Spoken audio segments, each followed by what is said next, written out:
오늘은 동양 철학의 거대한 산맥 공자의 가르침을 통해 진정한 지혜와 겸손 그리고 올바른 삶의 길에 대해 함께 생각해 보려 합니다. 2500년 전 중국 춘추 시대에 태어난 공자, 그의 본명은 공구였습니다. 그는 혼란스러운 시대 속에서 인간이 어떻게 살아야 하는지, 무엇이 진정으로 가치 있는 삶인지를 평생에 걸쳐 탐구했습니다. 오늘 우리가 나눌 그의 가르침들이 여러분의 마음에 깊이 스며들어 일상 속에서 실천할 수 있는 지혜가 되기를 바랍니다. 진정한 삶에 대한 가르침. 공자는 말했습니다.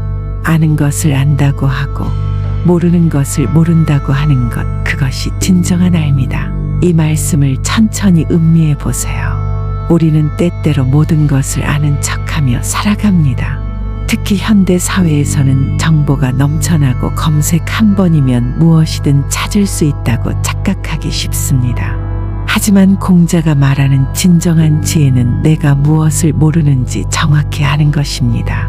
모르는 것을 모른다고 솔직하게 인정하는 용기, 그것이야말로 배움의 시작입니다. 왜 그럴까요? 내가 모른다는 것을 인정해야 비로소 배우려는 마음이 생기기 때문입니다. 이미 다 안다고 생각하는 사람은 더 이상 배울 것이 없다고 여깁니다.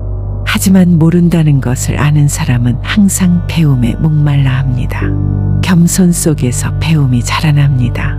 지혜는 교만이 아닌 겸손한 마음에서 시작됩니다. 생각해 보세요. 우리 주변에서 가장 지혜로운 사람들을 떠올려 보세요. 그들은 대부분 겸손합니다. 많이 알수록 더욱 자신이 모르는 것이 많다는 것을 깨닫기 때문입니다.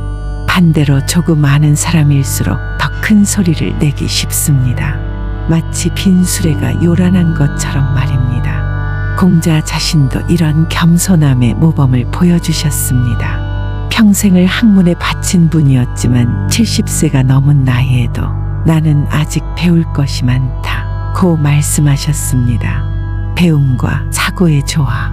공자는 또 이렇게 말했습니다. 배우기만 하고 생각하지 않으면 길을 잃고 생각만 하고 배우지 않으면 큰 위험에 빠진다. 이는 균형 잡힌 학습에 대한 깊은 통찰입니다. 현대를 사는 우리에게도 매우 중요한 지침이 됩니다. 첫 번째 경우를 살펴보겠습니다. 배우기만 하고 생각하지 않으면 길을 잃는다. 이는 무분별한 정보 수집의 위험을 경고합니다. 요즘 우리는 엄청난 양의 정보에 노출되어 있습니다. 뉴스, SNS, 유튜브, 팟캐스트, 하루 종일 새로운 정보들이 쏟아집니다. 하지만 단순히 많은 정보를 얻는다고 해서 그것이 지혜가 되는 것은 아닙니다. 정보를 받아들인 후에는 반드시 그것을 소화하는 시간이 필요합니다. 이 정보가 정말 옳은가? 내 삶에 어떻게 적용할 수 있는가? 다른 정보들과 어떤 관계에 있는가? 이런 것들을 깊이 생각해 봐야 합니다. 두 번째 경우를 보겠습니다. 생각만 하고 배우지 않으면 큰 위험에 빠진다. 이는 독선적 사고의 함정을 지적합니다. 혼자만의 생각에 갇혀 있으면 편견과 선입견에서 벗어나기 어렵습니다. 아무리 깊이 생각해도 내 경험과 지식의 한계를 넘어서기는 힘듭니다. 그래서 끊임없이 새로운 것을 배워야 합니다. 다른 사람의 의견을 듣고 다른 문화의 지혜를 접하고 다른 시대의 통찰을 받아들여야 합니다. 진정한 지혜는 배움과 사고가 조화를 이룰 때 탄생합니다. 외부에서 얻은 지식을 내면의 성찰을 통해 자신만의 지혜로 만드는 것, 그것이 공자가 추구한 학습의 이상입니다. 인간관계의 지혜. 공자는 인간관계에 대해서도 깊은 통찰을 남겼습니다. 기대지 마라. 기대면 실망하고, 실망하면 원망하고, 원망하면 미워하게 된다. 이 말씀은 건강한 인간관계의 핵심을 담고 있습니다. 우리는 종종 타인에게 과도한 기대를 합니다. 가족이니까, 친구니까, 연인이니까 이렇게 해줄 것이라고 생각합니다. 하지만 모든 사람은 완전하지 않습니다. 각자의 한계와 상황이 있습니다. 나의 기대와 상대방의 현실 사이에는 언제나 간격이 존재할 수밖에 없습니다. 그렇다면 어떻게 해야 할까요? 기대하지 말라는 것이 무관심하게 지내라는 뜻일까요? 그렇지 않습니다. 공자가 말하는 것은 조건 없는 사랑과 이해입니다. 상대방이 나에게 무엇을 해주기를 바라는 마음이 아니라 그 사람 자체를 있는 그대로 받아들이는 마음입니다. 이렇게 될 때 상대방이 좋은 일을 해주면 감사한 마음이 생기고 그렇지 못하더라도 실망하거나 원망하지 않게 됩니다. 공자는 또 이렇게 말했습니다.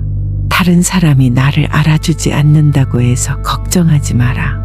내가 다른 사람을 제대로 알지 못하는 것을 걱정하라. 얼마나 깊은 말씀인가요? 우리는 대부분 다른 사람들이 나를 어떻게 생각하는지, 나를 인정해주는지, 나를 좋아하는지에 촉각을 세우고 삽니다. 하지만 진정 중요한 것은 내가 다른 사람을 얼마나 깊이 이해하고 있는가입니다. 내가 다른 사람의 마음을 헤아리고 그들의 상황을 공감하고 그들의 어려움을 이해하려 노력하는가입니다. 내가 먼저 다른 사람을 진심으로 이해하려 노력할 때 자연스럽게 상대방도 나를 이해하게 됩니다. 이것이 공자가 말하는 상호 이해의 원리입니다. 리더십과 덕치. 공자는 정치와 리더십에 대해서도 중요한 가르침을 남겼습니다. 덕으로 정치를 하면 마치 북극성과 같아서 제자리에 있으면서도 무별들이 그것을 중심으로 돌아간다. 이는 진정한 리더십의 본질을 보여줍니다. 진짜 리더는 힘으로 사람들을 억압하는 사람이 아닙니다. 오히려 자신의 덕과 인격으로 사람들이 자발적으로 따르고 싶어하는 사람입니다. 북극성은 움직이지 않습니다. 하지만 모든 별들이 그것을 중심으로 돕니다. 마찬가지로 덕이 있는 리더는 억지로 무엇을 시키지 않아도 사람들이 자연스럽게 그를 중심으로 뭉치게 됩니다. 이런 리더십은 직장에서도 가정에서도 모든 공동체에서 필요합니다. 부모가 자녀에게, 선생님이 학생들에게, 상사가 부하 직원들에게 보여줄 수 있는 가장 훌륭한 리더십입니다. 공자는 또 이렇게 말했습니다.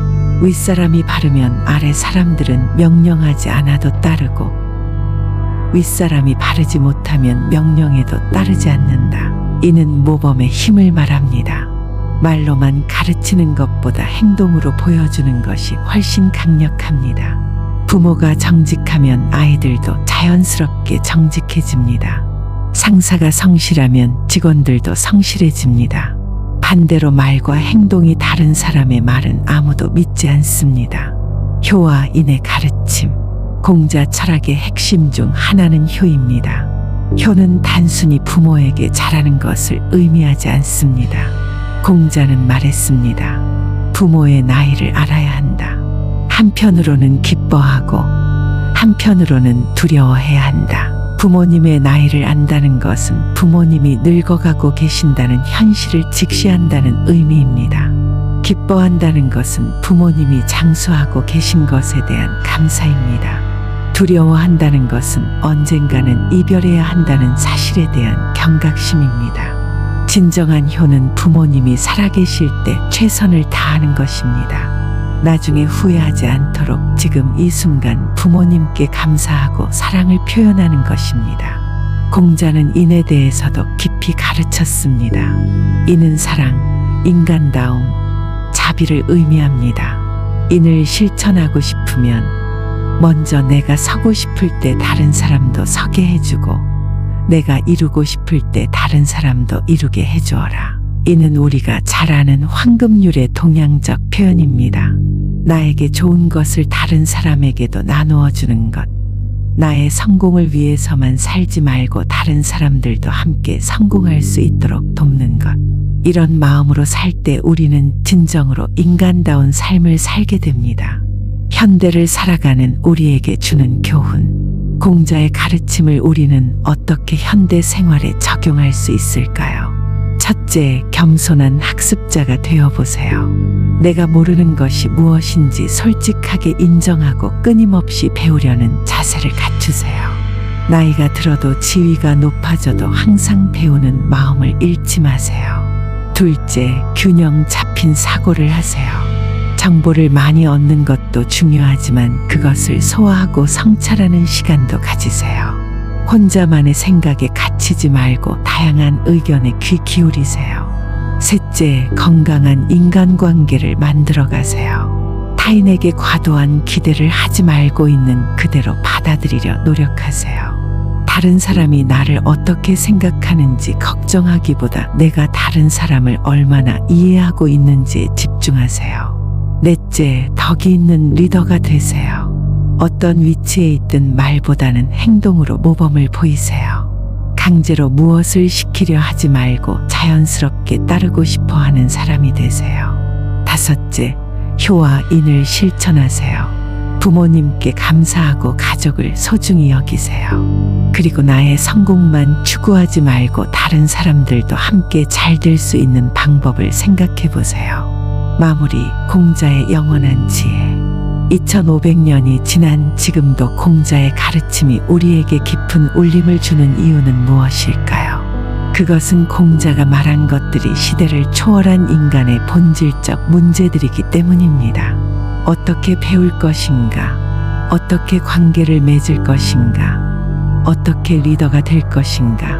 어떻게 사랑할 것인가? 이런 문제들은 고대에도 중요했고 지금도 중요하며 미래에도 중요할 것입니다. 공자는 이런 영원한 문제들에 대해 명쾌하고도 실천 가능한 답을 제시해 주었습니다.